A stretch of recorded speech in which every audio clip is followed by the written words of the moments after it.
Jeremiah Greenman never expected anyone to remember his name. He wasn't a general or a politician. He was a cooper's son from Newport, a young tradesman, shaped by the salt air, the crowded wharves, and the stubborn independence that defined Rhode Island long before the Revolution. But he left behind a diary, and through that diary, we walk beside him through one of the most brutal campaigns of the War for Independence.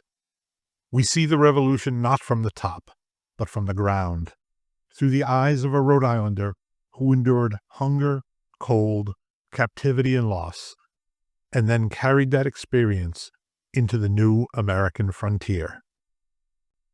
Greenman was born in Newport in 1758, then one of the busiest ports in North America. Ships from the Caribbean, Europe, and Africa crowded the harbor. The town was a swirl of merchants, sailors, artisans, and enslaved people, a place where wealth and suffering lived side by side. His family worked with their hands, likely in the cooper's trade. He grew up in a world of barrels, docks, and the constant movement of goods. And he grew up in a colony that didn't like being told what to do. Rhode Island had already pushed back against the British authority long before Lexington and Concord. The burning of the Gaspee in 1772 was just a short way up Narragansett Bay. So when war came, Greenman stepped forward. In 1775, at just 17, he enlisted in a Rhode Island regiment under Colonel Daniel Hitchcock. Almost immediately, he was swept into one of the most daring and disastrous missions of the entire war. Benedict Arnold's march through the Maine wilderness to attack Quebec. Greenman kept a diary from the moment he enlisted. At first, his entries are straightforward, almost businesslike.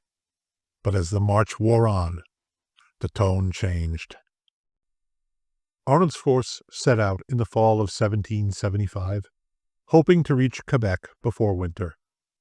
They carried heavy wooden bateaux, hauled them up rapids, dragged them through mud, and watched them splinter on rocks. Food spoiled, supplies vanished, men collapsed. Greenman wrote that the army was soon, quote, much distressed for want of provisions. On another day, he noted that the men were reduced to, quote, eating what we could get, be it roots or scraps. These are the words of a teenager from Newport, suddenly thrust into a wilderness he could never have imagined. As the march dragged on, the men realized they had miscalculated the distance. Badly.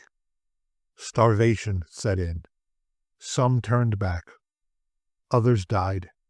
Greenman recorded that their clothes were, quote, torn to pieces and our bodies much weakened. The men ate squirrel heads, soup made from tallow candles, and one of the officers' dogs. But he also captured the stubbornness that kept them going. When they finally reached the Chaudière River, the gateway to Quebec, he wrote simply that they were, quote, thankful to God to see inhabitants again. After weeks of suffering, they had reached the edge of civilization. On December 31st, 1775, in a blinding snowstorm, Arnold's battered force attacked Quebec. The commanding general, Montgomery, was killed. Arnold was wounded. The assault failed. Greenman was captured. His diary entries from captivity are sparse but telling. He wrote of poor allowance, of sickness, and of the monotony of confinement. Yet he also noted moments of humanity, small kindnesses from civilians and guards. Eventually he was exchanged and returned to the Continental Army, where he re-enlisted. This wasn't a man chasing glory. This was a Rhode Islander who believed the cause was worth the suffering. After his release, Greenman served in several Rhode Island units, including the famed 2nd Rhode Island Regiment, where he earned a promotion and commission as a lieutenant. He was present for key moments of the war, from Red Bank and the Hudson Highlands to the long, grinding campaigns of the Middle Years. Whenever he returned home on leave, he saw the war's impact on Rhode Island firsthand. Newport, once bustling, was hollowed out by British occupation. Families were scattered, trade collapsed. The town he had known as a boy was nearly unrecognizable. His diary reflects a man who had grown older, more reflective and more aware of the cost of independence. He wrote of hard duty, of the strain on the soldiers, and of the longing for home. But he kept going. When the revolution finally ended, Greenman returned to Rhode Island. He married, raised a family, and worked as a cooper, a farmer, and eventually a small-town official. His diary continued into these years, capturing the rhythms of ordinary life. One entry simply notes that he worked at home. Another mentions a fine, pleasant day. These small details remind us that the revolution didn't end with fireworks. It ended with men like Greenman returning to the work of living. But Rhode Island was only the beginning of his post-war journey.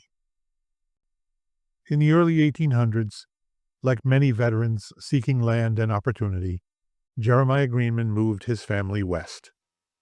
The new state of Ohio, carved from the Northwest Territory, promised fertile soil and a fresh start. Greenman settled in the area around Marietta, one of the earliest organized American communities in the region. For a man raised among Newport's wharves, the Ohio frontier must have felt like another world. Yet he carried Rhode Island with him, its independence, its resilience, its sense of community. His diary entries from this period show a man adapting to a new landscape while holding on to old habits of careful record-keeping. He wrote about clearing land, tending crops, and navigating the challenges of frontier life. He also remained connected to fellow veterans, many of whom had also moved west. Greenman lived out the rest of his life in Ohio, passing away in 1828 after a long life. He was buried far from the Atlantic coast of his youth, but his story and his voice remained unmistakably Rhode Island.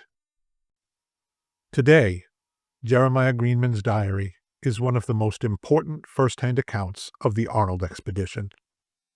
Historians rely on it to understand the suffering, the logistics, and the human cost of that march. But for Rhode Islanders, it's more than a historical document. It's a voice from Newport's working class, a voice from the ranks of the Continental Army, a voice from a man who endured hunger, cold, captivity, and loss, and still carried his Rhode Island identity across the Appalachians into the American frontier. Greenman reminds us that history isn't just made by the famous. It's made by people like him, people who show up, endure, and keep going. When you walk the streets of Newport today, or hike the quiet woods of Rhode Island's interior, it's easy to forget how many ordinary people carried the revolution on their backs. Jeremiah Greenman was one of them. He didn't seek fame. He didn't command armies. He simply wrote down what he saw, what he felt, and what he survived. And because he did, we can still hear him, a Rhode Islander speaking across centuries, reminding us that courage often looks like endurance, and that the smallest stories can hold the biggest truths. Thanks for joining us on Roadways. Please give us a thumbs up, subscribe, and leave a comment. Let us know what kinds of stories you'd like to hear next.